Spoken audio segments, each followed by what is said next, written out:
In the heart of West Africa, an army that most of the world has forgotten about just made a move that could reshape the entire region. And nobody's talking about it. Over 50 soldiers are dead. But here's what matters. The man ordering the response isn't interested in looking weak. This is the story of Burkina Faso's Ibrahim Traoré, a military leader who came to power by refusing to play by the old rules of African governance. And right now, he's facing a moment that will define everything he's built. Because on the border with Chad, something happened that most nations would handle quietly, diplomatically, carefully. But Traoré isn't most leaders. Intelligence reports are flooding in. Chad's army, or at least soldiers allegedly acting under Chad's orders, carried out a strike on Burkinabe military personnel. The initial death toll is staggering, over 50 soldiers. But that's not the full story, because this incident didn't happen in a vacuum. This happened to a nation that's been on a transformation arc, a country that's deliberately distancing itself from Western influence and building something entirely different. This happened to a leader who's gambled everything on the idea that Africa doesn't need outsiders to solve its problems. This happened at the exact moment when the entire world is watching Africa's future being rewritten. To understand why this matters, you need to understand who Traoré actually is. He's not the typical African military leader. He's a president who walked into power during one of the region's darkest periods, when terrorist groups controlled vast territories, when citizens felt abandoned by their government, when the French military, which had been involved in Burkina Faso for decades, seemed more interested in maintaining influence than actually defeating the insurgency. Traoré arrived with a radically different message. He said, "We're going to fight this ourselves. We're going to build our own military capabilities. We're going to invest in homegrown solutions, not foreign ones. And more controversially, we're going to partner with whoever gives us results, not whoever gives us the most aid money." This wasn't just rhetoric. Under Traoré's administration, Burkina Faso made a historic decision. The country began developing domestic drone production capabilities. Think about that for a moment. A Sahel nation, surrounded by instability, choosing to build its own advanced military technology instead of waiting for international manufacturers to sell it equipment at inflated prices. They initiated coordinated military exercises with foreign military advisors, but carefully selected advisors from nations that wouldn't demand political concessions in return. They restructured their approach to national defense from the ground up. The message was clear. Burkina Faso's security is Burkina Faso's responsibility. And here's where things get interesting. This approach has actually worked. By most accounts, Traoré's first years in power saw meaningful military progress against terrorist groups. The population began to feel like their government was finally fighting for them. There was a surge in national pride, in the sense that Africans could solve African problems without outside interference. But geopolitics doesn't reward success in a vacuum. Success threatens established power structures. Success makes you enemies among the people who benefit from your failure. Enter Chad. On the surface, Chad and Burkina Faso are neighbors sharing the Sahel's instability. But beneath the surface, there's competition. Competition for regional influence, competition for international partnerships, and most significantly, competition for resources and strategic positioning. Chad has its own complex relationship with Western powers. Chad has its own military challenges. Chad has its own vision for where the Sahel is heading. And Chad has been watching Burkina Faso's rise with increasingly evident concern.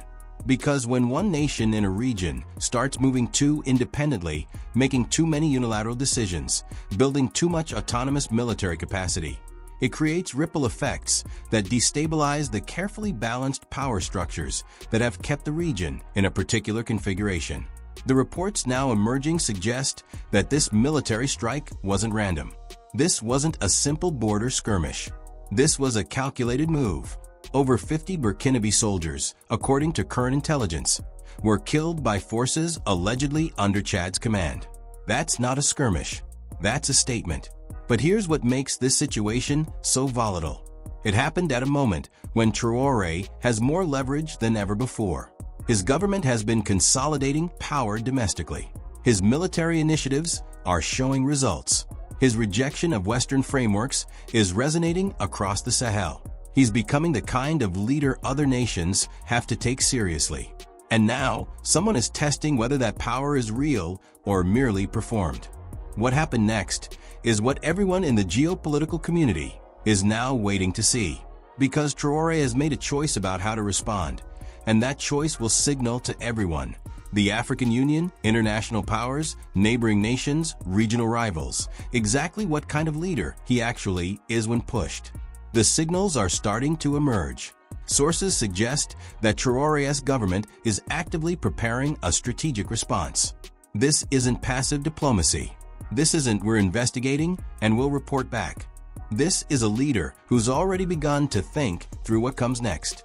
And the preparation is being taken seriously by everyone watching.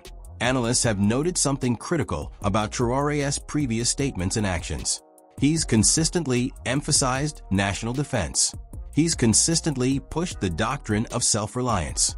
He surrounded himself with military advisors and strategic thinkers who believe that military strength, developed domestically and deployed decisively, is the language that other nations understand. He's built a government architecture around the principle that Burkina Faso's security cannot be outsourced, cannot be negotiated, cannot be compromised.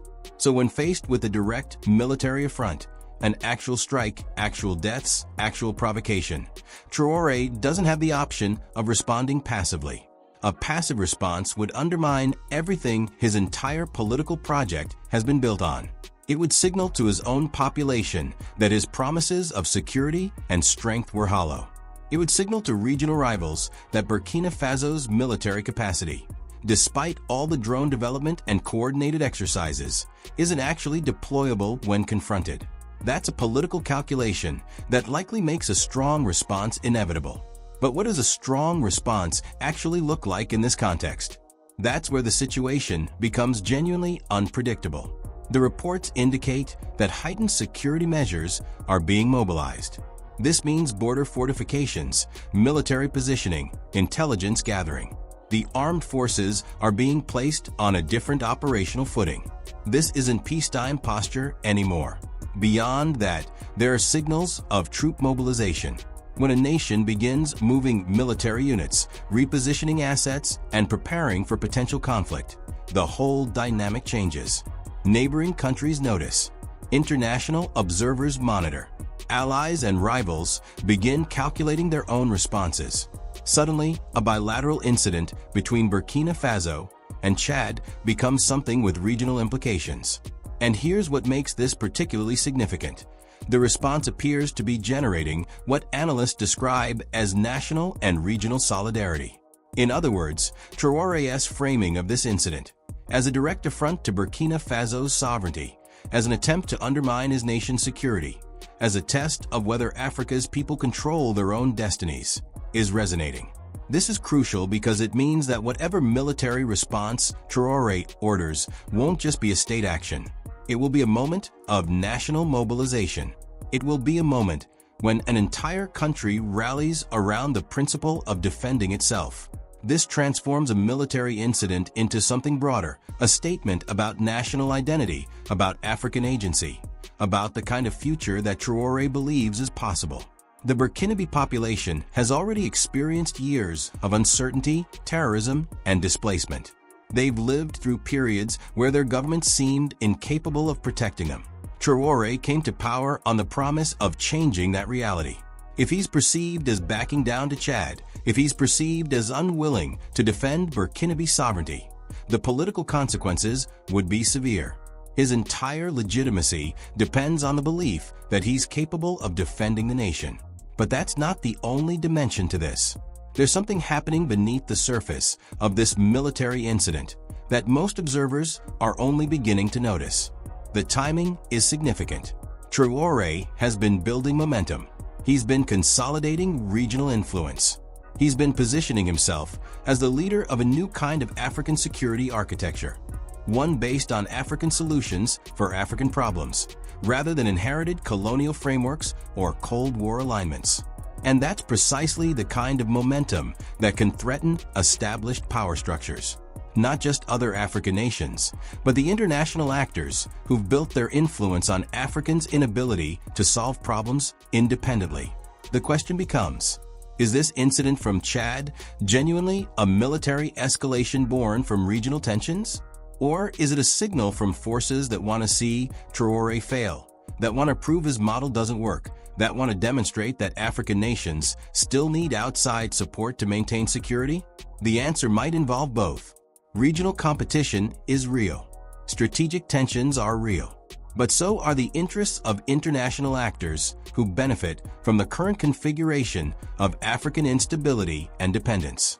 Traoré is threatening both. He's threatening Chad's regional positioning, and he's threatening the entire framework of external actors who've maintained influence through Africa's weakness. To understand what comes next, you need to understand the stakes. Burkina Faso isn't a small, isolated nation. It's a critical part of the Sahel. It sits at the intersection of West Africa's security architecture. What happens in Burkina Faso affects Mali, affects Niger, affects the entire region. More broadly, how Traoré responds to this will signal something critical about whether the new model of African leadership, autonomous, self-reliant, unaligned, can actually work when tested. Because here's what most Western observers miss. Traoré's rise isn't isolated. There's a broader movement across parts of Africa toward rejecting the old frameworks of external dependence. Mali has made similar moves. Niger has made similar moves. These aren't coordinated conspiracies. They're independent movements born from the same recognition that the old models have failed, that Africans need to build new models, that waiting for external actors to solve problems means accepting perpetual instability. But these movements are also vulnerable. They're being tested. And the test isn't coming from where Western analysts expected. It's not coming from terrorist groups that want to destabilize the region. It's coming from other African nations that feel threatened by the possibility that the model might actually work. Chad's alleged strike isn't just about Burkina Faso. It's about whether any African nation can successfully pursue the path Traoré is charting. If Burkina Faso fails, if Traoré is forced into a defensive posture, if his government becomes consumed by conflict with neighbors instead of building the autonomous security architecture he's promised, then the entire project becomes suspect. Other nations thinking about similar moves will pause. The regional momentum toward African-led solutions will stall. Which brings us to the most unpredictable element of this situation. We're still in the fog.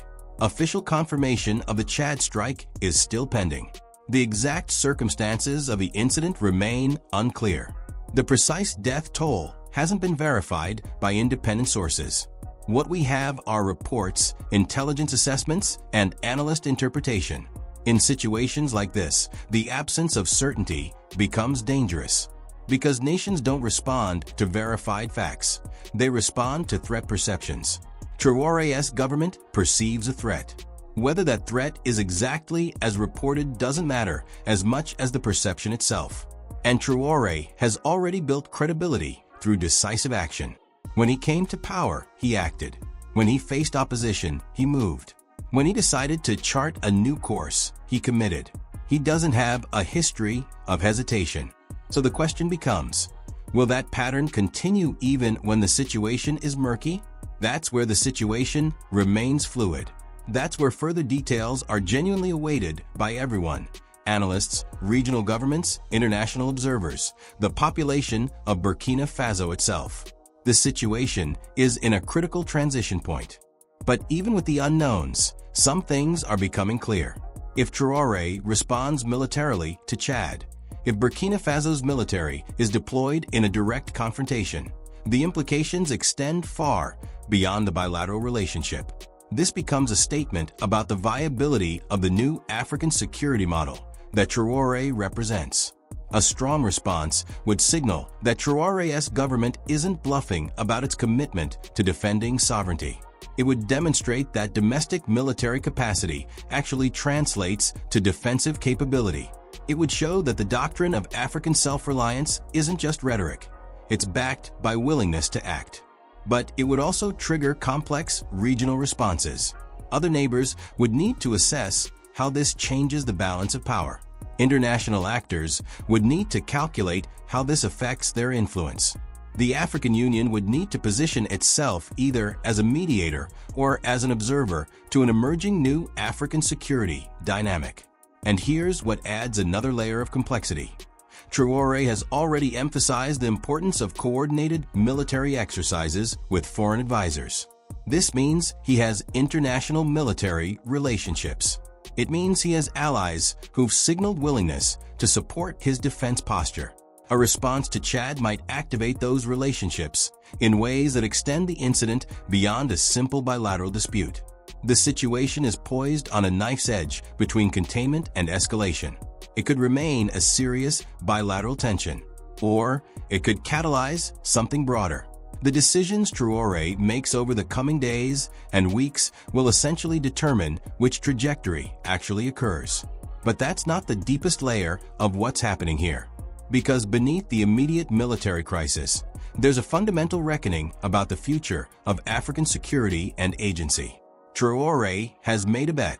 He's bet that Africans can build, manage, and deploy their own security infrastructure without external dependence. He's bet that rejecting the colonial-era frameworks and Cold War alignments doesn't mean rejecting effective governance. It means rejecting extractive relationships. He's bet that the population of his nation prefers a leader who says, "We will solve this ourselves," even if that's harder than waiting for external actors, rather than a leader who maintains stability through perpetual dependence. And so far, that bet has been working. Domestically, Traoré has consolidated support. Regionally, his model is being watched and by some nations being mimicked. Internationally, his refusal to be a puppet has attracted respect even from nations who might prefer a more malleable African partner. But bets only work until they're tested. And Chad's alleged strike is that test. It's the moment where Traoré's entire thesis, that African strength built on African terms is sustainable, faces pressure from a very concrete threat. The way he responds will matter for years to come, not just for Burkina Faso, but for the entire continent watching to see whether the model can survive contact with serious, sustained pressure. As of right now, the situation is in motion. Intelligence agencies are gathering more information. Military units are being repositioned. Traoré's government is engaged in active strategic planning. The population of Burkina Faso is absorbing the news of the incident and beginning to understand that their nation may be entering a more dangerous phase. Heightened security measures are being implemented. Border patrols are being intensified. Military bases are moving to higher operational states. Civilians in sensitive areas are being advised to take precautions. This is what mobilization looks like, not dramatic military movements that make the news, but the cumulative effect of thousands of small actions that collectively shift a nation from peacetime to a state of readiness. And the surge of national solidarity is becoming visible. Social media is filling with expressions of support for the armed forces. Burkinabe citizens are rallying around the principle that their sovereignty cannot be violated without response. Opposition figures are consolidating around the idea that national defense transcends partisan politics. Religious leaders are calling for unity. Labor organizations are pledging support for whatever measures the government deems necessary.